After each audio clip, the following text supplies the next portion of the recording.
నమస్తే. మీ పేరు? సాయి కిరణ్ రెడ్డి. ఏ ఊర్లో ఉంటారు? రామరెడ్డి బావి. ఓకే, వ్యవసాయం చేస్తుంటారా? చేస్తుంటాం. పొలం ఉందా మీకు? ఉంది. ఎంత ఎకరాలు? ఎకరా ఉంది.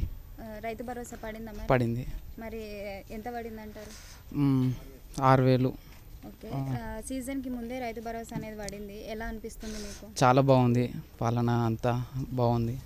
పరిపాలన ఎలా ఉంది? పరిపాలన నచ్చింది, అంతా నచ్చింది. ఎవరైనా ఇప్పుడు మన టీఆర్ఎస్ ప్రభుత్వం ఉన్నప్పుడు గీట ముందు కన్నా మంచిగా ఉంది. ఈ ప్రభుత్వం మంచిగా ఉంది.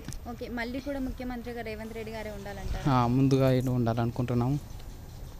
బాగుంది. రేవంత్ రెడ్డి గారు చెప్పిన పథకాలన్నీ అందుతున్నాయా? మాకు అందుతున్నాయి. ఇల్లు గీట వచ్చింది మాకు. నమస్తే అండి. నమస్కారం మేడం. మీ పేరు? ప్రసాద్. ఎక్కడ ఉంటారు? గుమ్మడిదల. ఓకే అన్న, వ్యవసాయం చేస్తుంటారు? వ్యవసాయం చేస్తాం. పొలం ఉందా? ఉంది అండి. ఎంత ఎకరన్నర. ఓకే, రైతు భరోసా పడిందా? పడింది మేడం. ఎంత పడింది అంటారు?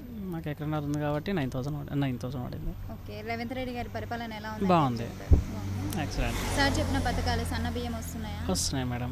ఎలా ఉంది? వండుకుంటున్నారా? అవే వాడుతున్నాం మేడం. మనకి మంచిగా తినేదాన్ని? బాగుంది. ఎక్సలెంట్. ఫ్రీ కరెంట్ వస్తుందా madam? Free current free current అది బాగుంది మేడం. అంతకుముందుకు మాకు 9 ఉండేది, ఇప్పుడు ఫ్రీ కరెంట్ కాబట్టి చాలా బాగుంది. చాలా బాగుంది. అంటే మహిళలకు ఇప్పుడు ఫ్రీ బస్ అనేది పెట్టారు, మీ ఇంట్లో వాళ్ళు ప్రయాణిస్తున్నారా?